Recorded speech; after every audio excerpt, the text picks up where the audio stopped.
आइए हम सब मिलकर प्रार्थना करें पिता परमेश्वर से। पिताजी, इस समय के लिए हम आपका धन्यवाद देते हैं कि आपने हमें मौका दिया प्यारे परमेश्वर आपके जीवित वचनों को शेयर करने का। हम यहाँ शुक्र करते हैं प्रभु, आप विजयी परमेश्वर है प्यारे परमेश्वर, इसलिए हम आपके गुणगान गाना चाहते हैं। खुदावंदा आप जीवित हैं, इसलिए आपका वचन आत्मा और सत्य है, वो भी जीवित है प्यारे परमेश्वर। हम धन्यवाद करते हैं कि यही जीवित वचन प्यारे खुदावंदा जो दो धारी तलवार है प्रभु जी, हमारे लिए प्रभु जी हर प्रकार से हर क्षेत्र के अंदर काम करती है, उसका धन्यवाद करते हैं। मुबारक है इस वचन को पढ़ने वाले और सुनने वाले। प्रभु आपने धन्य ठहराया है उनको प्यारे परमेश्वर, इसके लिए हम धन्यवाद देते हैं। जितने भी सुन रहे हैं वो भी धन्य है प्यारे परमेश्वर, और सुनने से जो विश्वास आता है प्रभु जी, हम प्रार्थना करते हैं कि आप ही का विश्वास प्यारे परमेश्वर जो वरदान के रूप में मिला प्रभु जी, वो कार्य करने पाए प्यारे परमेश्वर। ये जीवित वचन प्रभु जी जो जीवनों को सुधारते हैं, बनाते हैं, हर एक जो शक्ल खराब भी होती है प्रभु वो भी सुंदर हो जाती है इन वचनों के कारण। आपके वचन धोते हैं, हमेशा स्थिर रहते हैं प्यारे परमेश्वर, उसके लिए धन्यवाद करते हैं। प्रभु जी हम यही प्रार्थना करते हैं कि आपके गहरे भेदों को आप प्रकाशन की आत्मा हर एक को प्रभु जी दीजिए, दानिश बुद्धि और समझ, ताकि प्रभु जी ये वचन कभी भी प्रभु जी हृदयों से चुराए ना जाए शैतान के द्वारा। हमारी ये विनती निवेदन प्रार्थना है प्रभु जी, समझ का आत्मा जी दीजिए, ताकि एक एक वचन प्यारे परमेश्वर जब बोया जाए जो कि अविनाशी एक सीड है प्यारे खुदावंदा प्रभु जी जो आपने हमें दिया है, वो गहरी रीति से प्रभु जी प्रेम की जड़ें पकड़ने पाए आप में, और आप जो चट्टान है प्यारे परमेश्वर, इन वचनों के कारण प्रभु जी स्थिर पाए जाए हम एक एक जन, ताकि हर एक तूफान के अंदर प्रभु जी स्थिरता हमारे अंदर हो प्यारे खुदावंदा।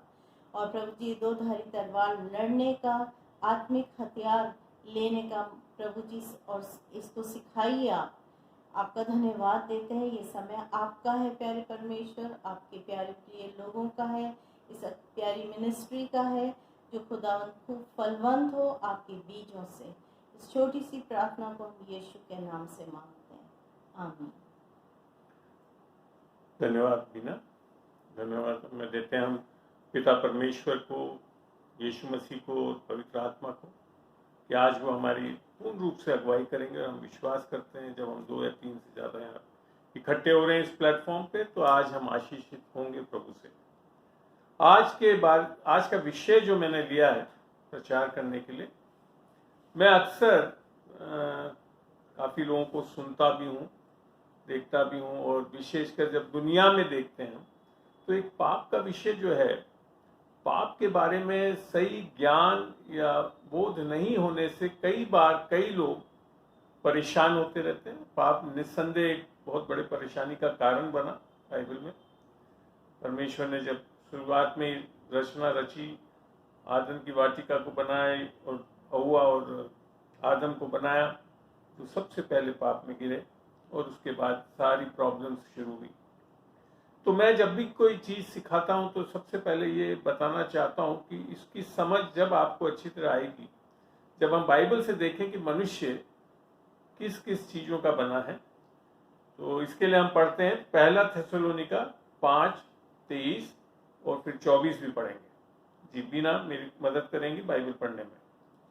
शांति का परमेश्वर आप ही तुम्हें पूरी रीति से पवित्र करे। यहाँ पे रुक के मैं बताना चाहता हूँ, यहाँ पे बड़ा अच्छा लिखा है, सुसमाचार यहाँ पे बहुत अच्छी तरह प्रकट हो रहा है कि शांति का परमेश्वर आप ही, हम नहीं, हम पापी लोग नहीं, परमेश्वर खुद आपको एक पवित्र करने चाहता है। इसको हम सही समझेंगे आगे चल के जब हम अनुग्रह भी थोड़ा बताएंगे। आज पढ़ते हैं आगे। आप ही तुम्हें पूरी रीति से पवित्र करे और तुम्हारी आत्मा और प्राण और देह हमारे प्रभु यीशु मसीह के आने तक पूरे पूरे और निर्दोष सुरक्षित रहें। तो यहाँ हमको समझ में आता है कि हम 3 चीज के बने हैं, आत्मा, प्राण और शरीर। मनुष्य की रचना 3 चीजों से बनी हुई है, आत्मा, प्राण और शरीर।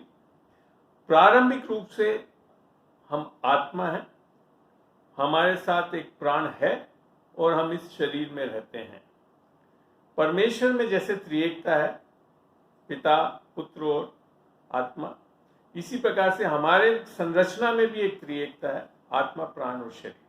आगे 24 आयत में बहुत अच्छा लिखा है इसमें, और तुम्हारा बुलाने वाला सच्चा है और वह ऐसा ही करेगा। तो पहले वचन में तो हमने पढ़ा कि परमेश्वर स्वयं हमारे को पवित्र करना चाहता है और हमारा बुलाने वाला सच्चा और ऐसा ही करे। इसको सुन के मेरे को बहुत तसल्ली मिलती है कि अब हमको अपने एफर्ट से या हमारे बल से या हमारे सामर्थ्य से पवित्र नहीं हो सकते, परंतु परमेश्वर जो हमारा पिता है वो हमको पवित्र करना चाहता है। अब एक और पहलू को देखते हैं जो पाप के विषय में। जब हम दुनिया में देखते हैं, धर्मों में देखते हैं, इस सारे धर्म में पाप के बारे में जिक्र है और दुनिया में भी पाप के बारे में लोग जानते हैं, और बाइबल में भी जैसा दुनिया जानती है, दुनिया में जैसे मानते हैं कि सारी अनाज्ञाकारिता अर्थात जो व्यवस्था की अनाज्ञाकारिता पाप है, ये मोटे रूप से सब लोग जानते हैं। और इस चीज को बाइबल में भी दर्शाया, हम पढ़ेंगे 1 यूहन्ना 3:4 में, 1 यूहन्ना 3:4। जो कोई पाप करता है वह व्यवस्था का विरोध करता है और पाप तो व्यवस्था का विरोध है। बड़ा स्पष्ट बाइबल भी इस चीज को मानती है। सबसे पहली चीज हम जब बाइबल में देखते हैं, पाप क्या है? व्यवस्था का तोड़ना। और निसंदेह जब आदम और हव्वा को भी बनाया तो उसको उनको एक ही व्यवस्था दी गई थी, जैसा कि उत्पत्ति 2:16 में लिखा है कि तुम ज्ञान के वृक्ष के फल को मत खाना, क्योंकि जिस दिन तुम खाओगे तुम्हें अच्छा और बुरे का बोध हो जाएगा और तुम निश्चय ही मर जाओ। ठीक है ना? तो वहां पे उन्होंने उस व्यवस्था को तोड़ी और कुछ पाप जो जगत में आया। क्या पाप खाली व्यवस्था का विरोध है, अर्थात व्यवस्था को अनाज्ञाकारिता है? ऐसा नहीं, बाइबल में और भी चीजें हैं जो पाप के विषय में बताती है। देखते हैं याकूब 4:17, याकूब 4:17, जहां यूं लिखा है, इसलिए जो कोई भलाई करना जानता है और नहीं करता उसके लिए वह पाप है। अब खाली अनाज्ञाकारिता पाप की नहीं रही, अब बाइबल बता रही है कि हमको अगर कुछ पता है कि अच्छा करना है और अगर हम नहीं कर रहे हैं, कर पा रहे हैं, तो पाप है। उदाहरण के तौर पे मैं आपको जैसे बताऊं, बाइबल पढ़ना अच्छी बात है या गलत बात है? निसंदेह अच्छी बात है, मगर कई लोग हम लोग पढ़ते नहीं, मगर हम ये मानते हैं चलो बाइबल नहीं पढ़ा तो हमने कोई पाप नहीं करा। ऐसा नहीं है। जब अच्छी चीजों का पता है और उसको नहीं कर रहे हैं, वो भी पाप है, बाइबल बताती है। एक और भी चीज देखते हैं जो पाप के बारे में बाइबल डिफाइन करती है, उसको देखते हैं हम रोमियो 14:23 में पढ़ेंगे, और विशेषकर उसका अंत का भाग हम ध्यान देंगे, जिसपे रोमियो 14:23 जी। परंतु जो संदेह करके खाता है वह दंड के योग्य ठहर चुका, क्योंकि वह विश्वास से नहीं खाता, और जो कुछ विश्वास से नहीं वह पाप है। अब ये तीसरी चीज सामने आ रही है बाइबल में से, जहां बड़ा स्पष्ट लिख रखा है, और जो कुछ विश्वास से नहीं वह पाप है। तो खाली पाप अनाज्ञाकारिता नहीं है, अगर हम विश्वास से भी नहीं कर रहे हैं तो वो चीज पाप है। और विश्वास सही जो है बाइबल का, वो बाइबल के वचन से आता है, जैसा कि रोमियो 10:17 में लिख रखा है, विश्वास सुनने से और परमेश्वर के वचन से सुनने, विशेषकर मसीह के वचन से आता है। चलिए अब एक और चीज देखते हैं, आगे बढ़ते हैं हम, जो एक सबसे मूल पाप क्या है जो बाइबल बता रही है। इसको खोलेंगे हम यूहन्ना 16 में, यूहन्ना 16 खोलते हैं, 16:9 पढ़ेंगे। यूहन्ना 16:9 पढ़ के देखते हैं।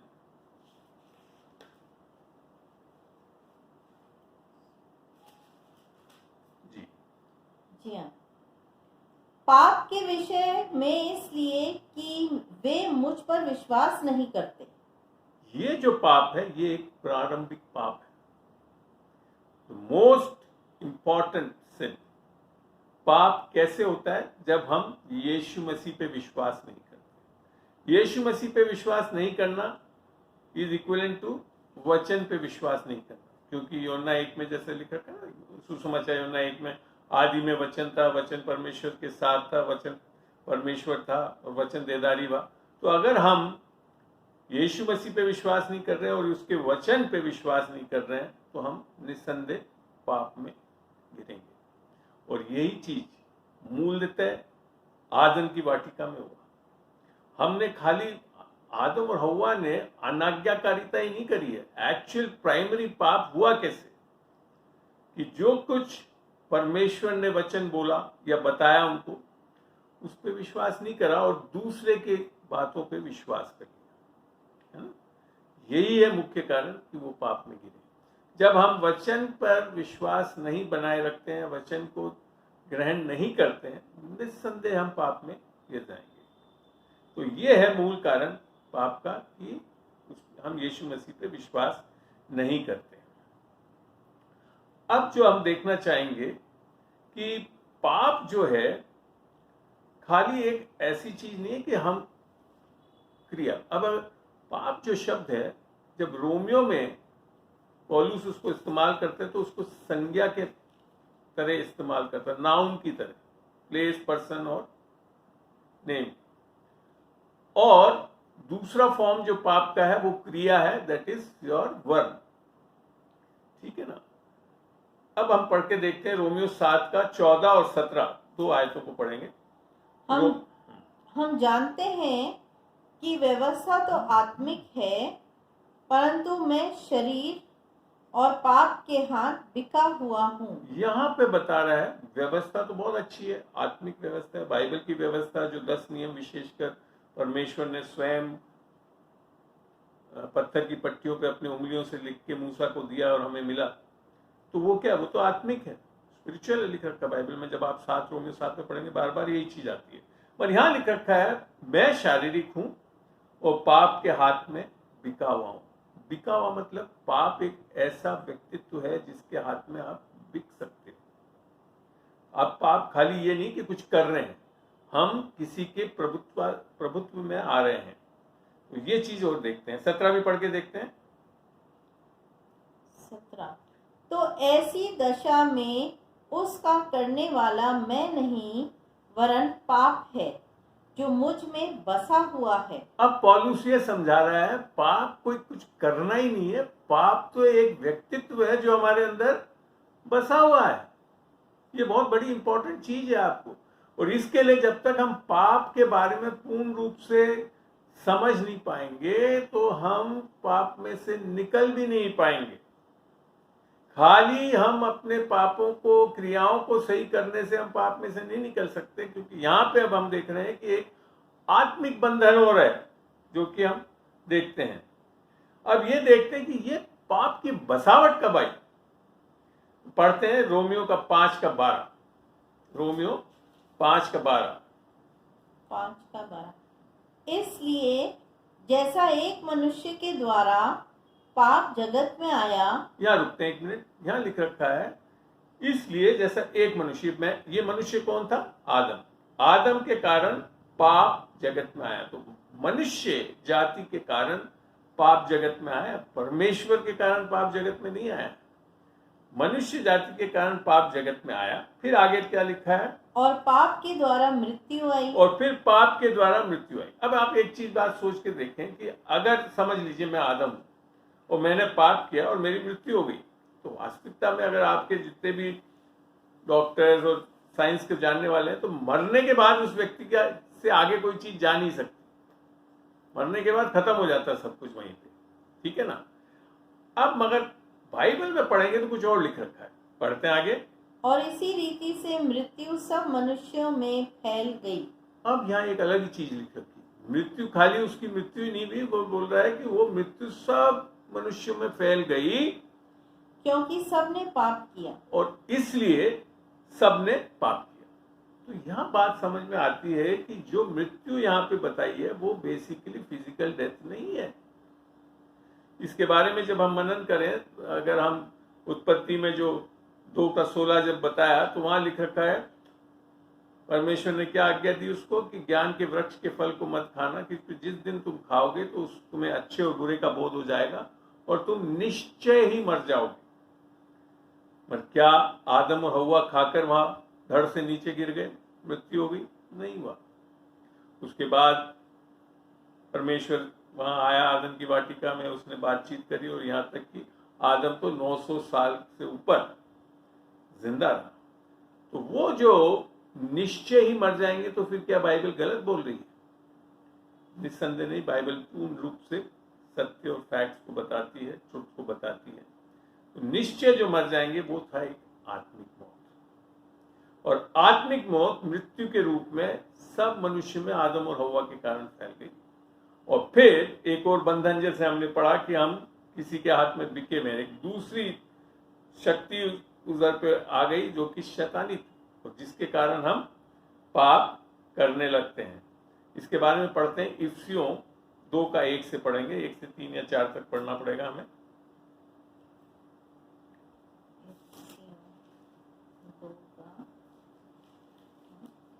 इफिसियों 2:1 से 3 तक शायद पढ़ना पड़े। उसने तुम्हें भी जिलाया।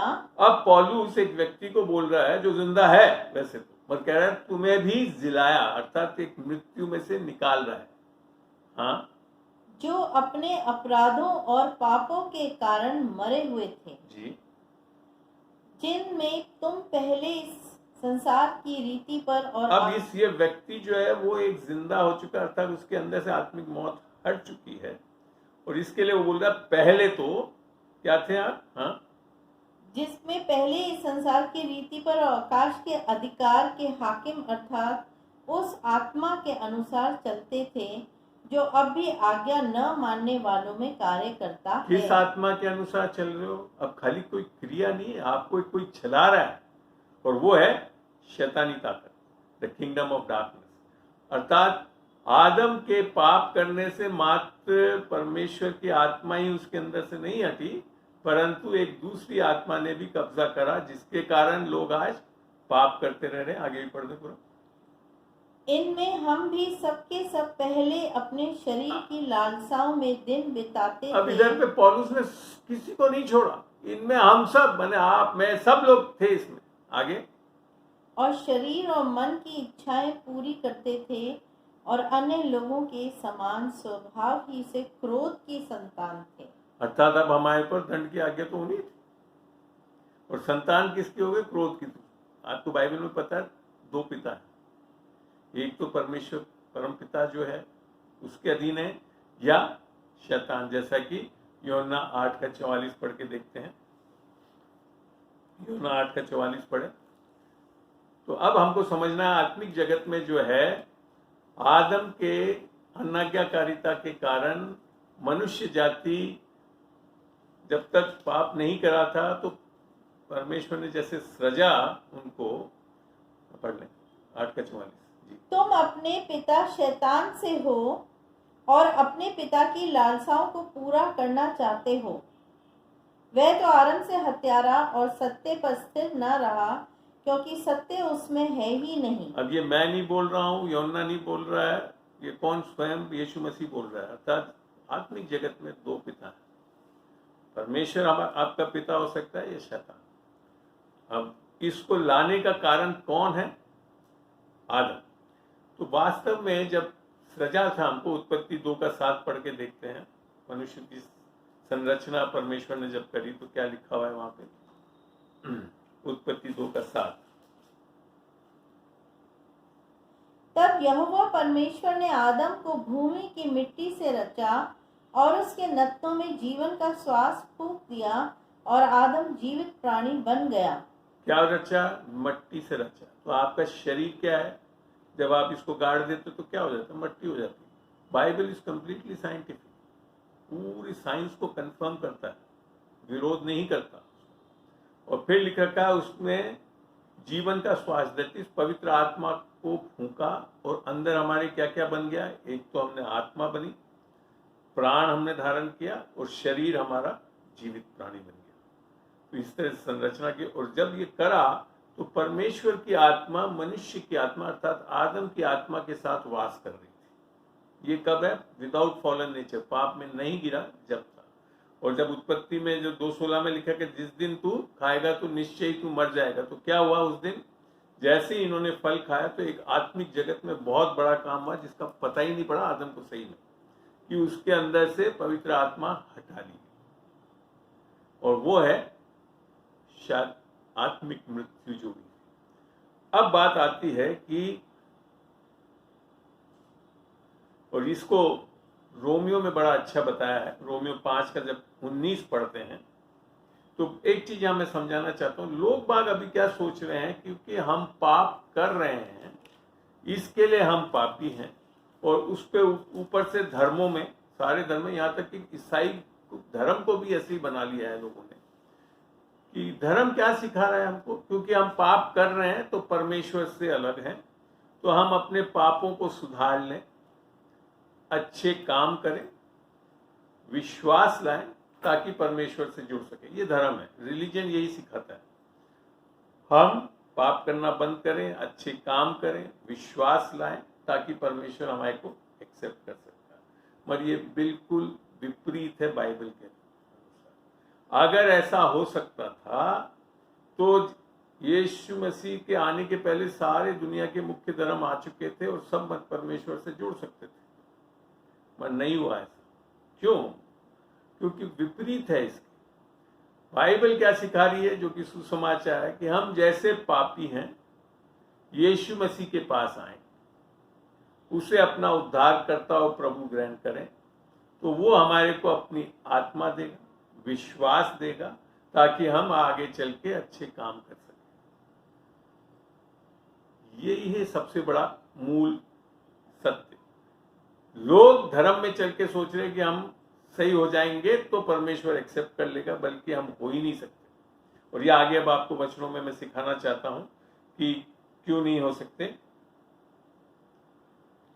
क्योंकि जो ये चीज पे धर्म में चलना मतलब कोई व्यवस्था को लेकर चलना, ठीक है ना। अच्छा, ये चीजों को करें, ये चीज नहीं करें, और इन चीजों के कारण हम उसको बोलते हैं स्वयं के धार्मिकता के कारण। बाइबल में पढ़ने से आपको सही समझ में आएगा कि पाप परमेश्वर के लिए बहुत बड़ा प्रॉब्लम नहीं है।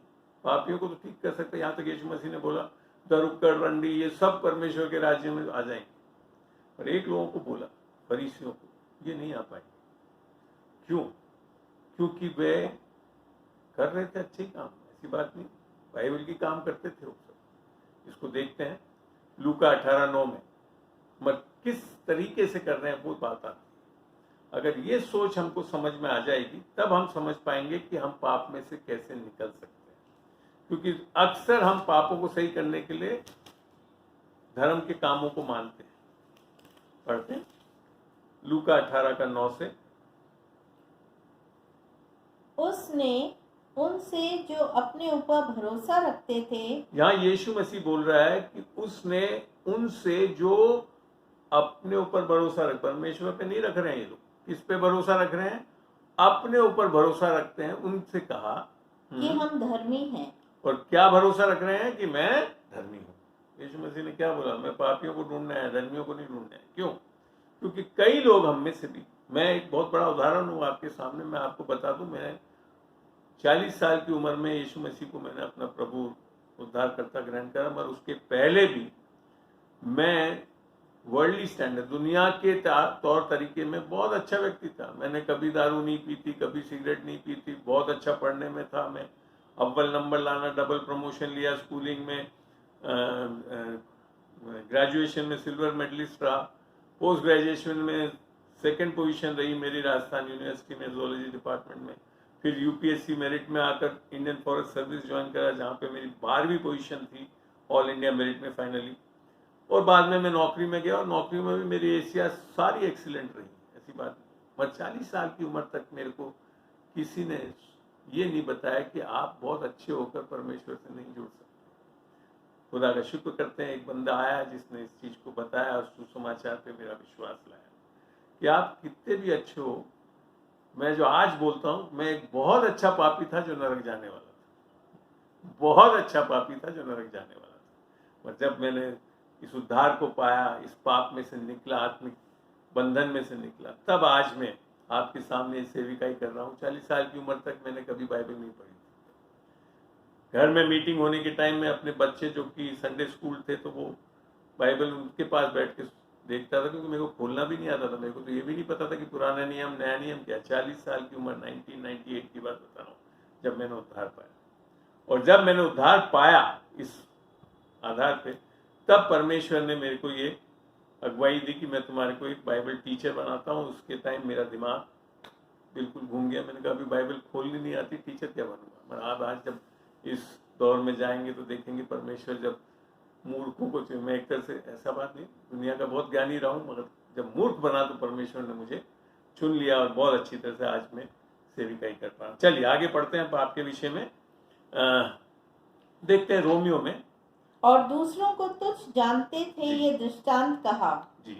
2 मनुष्य मंदिर में प्रार्थना करने के लिए गए, एक फरीसी था और दूसरा चुंगी लेने वाला। फरीसी खड़ा होकर अपने मन में यों प्रार्थना करने लगा, हे परमेश्वर, मैं तेरा धन्यवाद करता हूँ कि मैं दूसरे मनुष्य के समान अंधेर करने वाला, अन्यायी, व्यभिचारी नहीं और न इस चुंगी लेने वाले के समान हूँ। मैं सप्ताह में 2 बार उपवास रखता हूँ। मैं अपनी सब कमाई का 10वां अंश भी देता हूँ। परंतु चुंगी लेने वाले ने, यहाँ इस व्यक्ति के बारे में विवरण दे रहे हैं, तो इसमें सब चीज वो बाइबल की कर रहा है। प्रार्थना कर रहा है, धन्यवाद दे रहा है, दही दे रहा है, 10 नियमों का पालन कर रहा है, सब उपवास कर रहा है। उपवास भी इतना कि हफ्ते में शायद 2 बार करता है। 52 हफ्ते हैं, 104 दिन तक वो साल में करता था। मगर एक आगे बड़ी अजीब चीज दिख रखी है। एक बंदा जो साथ में आया था, जो क्या कर रहा है, वो पढ़े आगे। परंतु चुंगी लेने वाले ने दूर खड़े होकर, वो उस मंदिर में भी नहीं घुसा है, अर्थात आज के विषय में चर्च में भी नहीं घुसा है जी। स्वर्ग की ओर आंखें उठाना भी न चाहा, वरन अपनी छाती पीट पीट कर कहा, हे परमेश्वर, मुझ पापी पर दया कर। मैं तुमसे कहता हूँ कि वे दूसरा नहीं, परंतु यही मनुष्य धर्मी ठहराया जाकर अपने घर गए। हमें भी बहुत लोग यही सोचते हैं कि हम चर्च जा रहे हैं, बाइबल पढ़ रहे हैं, दायकी दे रहे हैं, फलाना है, हम बहुत अच्छे हैं और परमेश्वर हमको एक्सेप्ट कर लेगा। मगर बाइबल में यहाँ यीशु मसीह एक ऐसे व्यक्ति के लिए बोल रहा है कि वो तो धर्मी ठहर गया, और जो ये सब कर रहा है उसके लिए बोल रहा है वो धर्मी नहीं ठहर पाया। क्योंकि असली चीज हम नहीं समझ पा रहे हैं कि हम पापी होकर भी सारे धर्म के काम, अच्छे काम कर सकते हैं। और ये बाइबल से दिखाता हूँ, यशाया 64 का 6 पढ़ के देखते हैं। यशाया 64 का 6, पुराने नियम में यशाया 64 और उसका 6 पढ़ेंगे जी। 64 का 6।